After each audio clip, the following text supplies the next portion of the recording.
Aujourd'hui, on va parler d'un micro, le Rode Video Mic Pro Plus. C'est parti!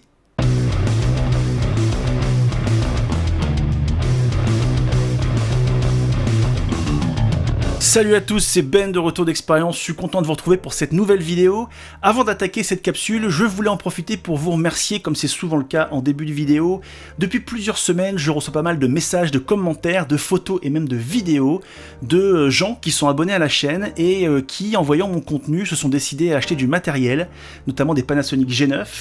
Et ce qui me touche, c'est qu'ils ont placé leur confiance en moi et en mes retours d'expérience.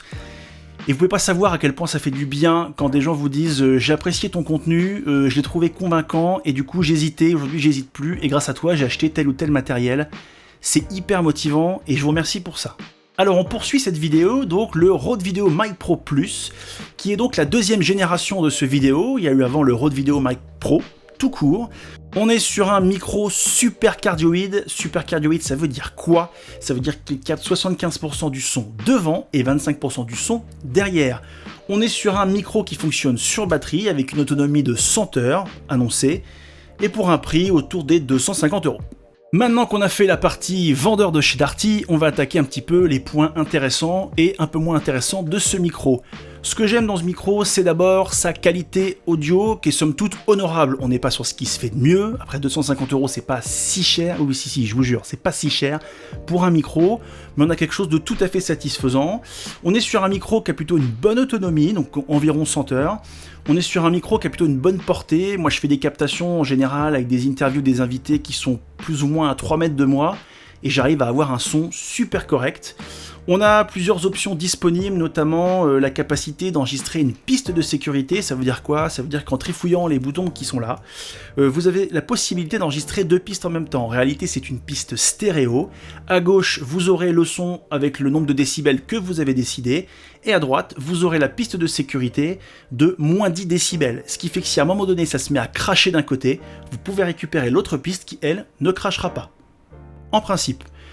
Autre chose, ce câble détachable, ça c'est super, la connectique détachable. Ici, il y a un pas de vis qui vous permet d'accrocher du jack fileté, donc ça c'est top.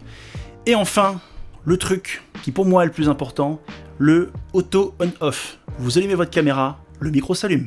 Vous éteignez votre caméra, le micro s'éteint. Sur la version d'avant, il n'y avait pas ça, et on se faisait niquer à tous les coups. Alors évidemment, ce micro a aussi des défauts. Moi, les deux trucs principaux que je lui reproche, c'est l'absence de bonnette anti-vent, le Dead Cat, qui n'est pas fourni avec. Le Dead Cat, c'est ça, c'est cette espèce de grosse chaussette que vous mettez sur votre micro. Celui-ci, c'est celui du Rode Video Mic Pro première génération, qui était fourni avec. Et là, on paye celui-ci 80 balles plus cher, et c'est pas fourni avec. Alors ça coûte pas une somme faramineuse, c'est 40 balles. Mais je trouve que franchement, quand j'imagine le coût de production de ce truc-là, c'est clairement abusé. Deuxième défaut, c'est l'ergonomie de ce micro. Il est plus gros que le précédent, et comme vous le voyez, il dépasse. Et de plus en plus, je filme avec l'œilleton. En fait, je gagne en stabilité et en précision sur le picking, donc j'ai tendance à beaucoup filmer comme ça. Et comme vous le voyez, il a tendance un tout petit peu à se cogner sur moi, et du coup, je suis obligé d'être un peu plus loin de l'œilleton. Et ça, c'est super désagréable. Et c'est en mode ASMR que je vous invite à vous abonner, à mettre la cloche, à mettre un commentaire, un pouce bleu. Voilà, n'hésitez pas à suivre le contenu de cette chaîne, plutôt photos et vidéos, business, mariage. On parle à peu près de toutes les marques, même si on aborde un petit peu plus Panasonic et Fujifilm. En attendant, abonnez-vous. Je vous laisse avec moi-même. Alors vous seriez tenté de me dire quelle est la différence entre ce Rode Video Mic Pro Plus et le Rode Video Micro première génération, son grand frère parce qu'il est né avant. Alors beaucoup de youtubeurs ont fait des vidéos comparatives de ces deux micros en disant qu'elles avaient le même son, et moi-même j'avais pas tellement remarqué sans les mettre côte à côte. J'avais toujours utilisé un peu ce micro-là puis ce micro-là et j'avais pas constaté de grosses différences. Mais j'ai fait le test jusqu'au bout et je me suis rendu compte qu'en réalité il y avait un écart, pas un écart de qualité sonore en soi, mais un écart de puissance. Le Rode Video Mic Pro Plus est plus puissant, c'est-à-dire qu'à réglage équivalent et à distance équivalente sur le même boîtier, celui-ci a plus de patates, plus de dynamique et plus de décibels. Là où sur celui-ci je suis autour de moins 8 décibels, celui-ci nativement je suis sur moins 12 décibels. et ça peut faire une sacrée différence. Alors après, c'est à peu près les mêmes technologies, et au niveau de la qualité de son, une fois post-traité, vous verrez pas la différence, mais il faut le savoir quand même. J'étais donc étonné de voir que certaines vidéos YouTube travestissaient un petit peu la vérité en disant qu'ils étaient exactement identiques au niveau du son, ce qui finalement n'est pas le cas, et je vous invite à vous en rendre compte en mettant un casque sur vos oreilles et en écoutant la suite. Alors évidemment, en pleine tempête, c'est pas les conditions idéales pour tester un micro, donc on va changer de stratégie. Pour une comparaison plus juste, je vous invite à mettre le casque. Donc là, on est sur le Rode VideoMic Pro Plus qui est monté sur le Panasonic G9. Je suis à environ 1 mètre du micro. Maintenant, je recule. Voilà, là, je suis à environ 3 mètres du micro. Il n'y a aucun ajout, aucun effet, aucun passe-bas, rien du tout. C'est le son du micro tel qu'il est à l'origine. Nous sommes maintenant sur le Rode VideoMic Pro première génération. Il est monté sur mon Panasonic G9. Je suis à environ 1 mètre du micro. Là, je vais me reculer à 3 mètres. Donc là, je suis à environ 3 mètres du micro. Toujours sur le Rode VideoMic Pro première génération. Vous constatez qu'il y a une plutôt bonne captation du son. Niveau prix, celui-ci, le Rode VideoMic Pro première génération, coûte 170 €. Celui-ci coûtant 250 €. Voilà, ça peut intervenir dans votre choix. C'est pas vraiment le même budget. En termes d'autonomie, et là il y a une vraie différence, le Rode VideoMic Pro, la première génération, pouvait tenir, je dirais, une vingtaine d'heures. Sachez qu'il fonctionnait à pile, avec ces petites piles 9 volts qui coûtent très cher, etc. et qui se déchargent vite, extrêmement pénible. A l'inverse, ce micro, j'arrive,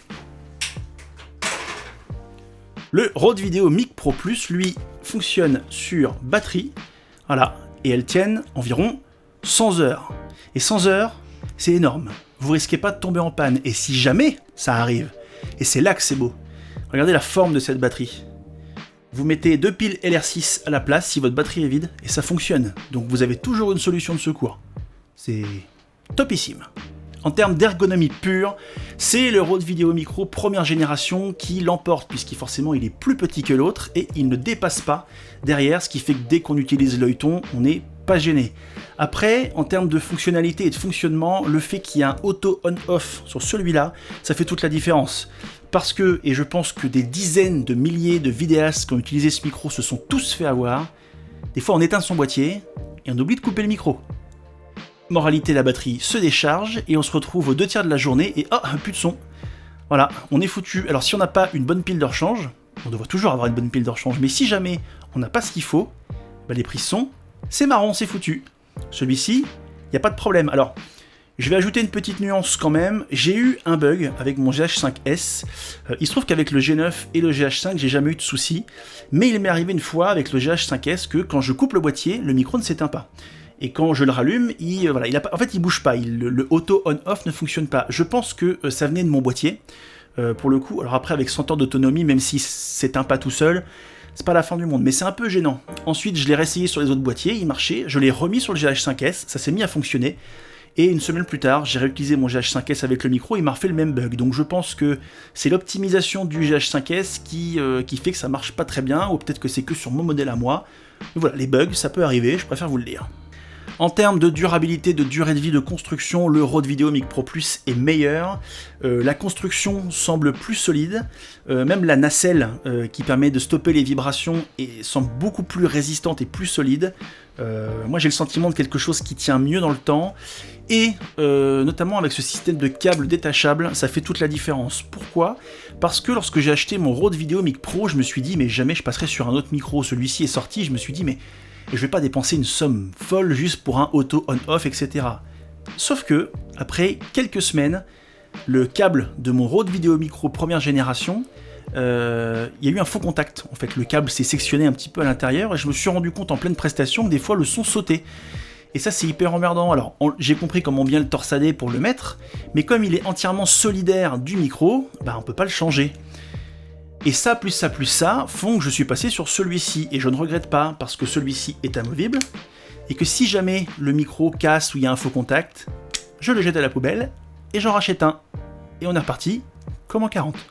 Alors au final, lequel choisir? Ce sont tous deux de bons micros, mais il y a une petite différence sur, pas tellement la qualité sonore, mais en tout cas la puissance sonore que chacun de ces micros peut délivrer. Ce qui va jouer, ça va plutôt être votre utilisation. S'il vous faut quelque chose de robuste, si vous faites beaucoup de prestations, que vous déplacez beaucoup votre matériel, que vous en prenez pas forcément ultra soin, même s'il faut en prendre soin, mais il faut laisser vivre le matos aussi, il faudra quelque chose de plus robuste, qui est plus adapté dans la continuité de votre travail. Celui-ci, le Rode VideoMic Pro Plus, sera bien plus adapté. Le fait qu'il ait une autonomie largement supérieure et qu'il ait un indice de réparabilité plus élevé, puisque forcément rien que le fait de pouvoir changer le câble, ça joue pas mal. Voilà, donc si vous êtes quelqu'un qui utilisait beaucoup ce micro, qui allait beaucoup vous déplacer et qui est un professionnel qui se déplace énormément, c'est le Rode VideoMic Pro Plus qu'il vous faut. Les 70 € d'écart les valent, franchement. A l'inverse, si vous êtes plutôt sur une utilisation studio pour YouTube ou que vous faites des reportages et des sorties assez ponctuelles, c'est le Rode VideoMic Pro première génération qui vous suffira. Pas besoin d'investir plus si c'est vraiment pour une utilisation maîtrisée et que vous le sortez pas trop souvent et qu'il est voilà, comme aujourd'hui par exemple positionné sur un boîtier et qui bouge pas. Celui-là fait largement le boulot. Le choix d'un micro, c'est pas anodin, c'est même ultra important, je l'ai déjà dit, dans audiovisuel, audio se place avant visuel. Et une vidéo, alors déjà si vous êtes professionnel pour un patron, les deux doivent être de qualité, mais au-delà de ça, si c'est pour une utilisation YouTube par exemple, une vidéo un peu dégueulasse, on peut s'y accommoder, des fois on n'a pas de réseau, on est en 240p, ça passe. Une vidéo magnifique, où le son est pourri, où il coupe, où ça grésille, vous allez voir que vous n'allez pas regarder la vidéo jusqu'au bout. Le son, le cerveau analyse le son plus important que l'image. Choisir son micro, c'est hyper important. Et je vous mets une petite vidéo, je pense que c'est là, qui parle du son que j'ai fait il y a un moment, mais qui est toujours valable. Voilà, choisissez bien votre micro et ne lésinez pas. Il y a des petits micros de chez Rode qui coûtent 50-60 balles, qui sont très bien aussi. Si vous voulez pousser un peu vos productions et que vous voulez un micro actif, ça veut dire qu'il est alimenté par une source d'énergie dans le micro, donc une pile ou une batterie, et que vous voulez pas rester sur du passif, c'est-à-dire un micro qui n'est alimenté que par le boîtier, comme les petits Rode Mic Go ou quelque chose comme ça. Voilà, il faut bien choisir son matériel. J'espère que ça vous aura aidé à faire un choix ou à faire des éliminations. En tout cas, je vous dis à la prochaine pour une prochaine vidéo. En attendant, prenez soin de vous. Salut!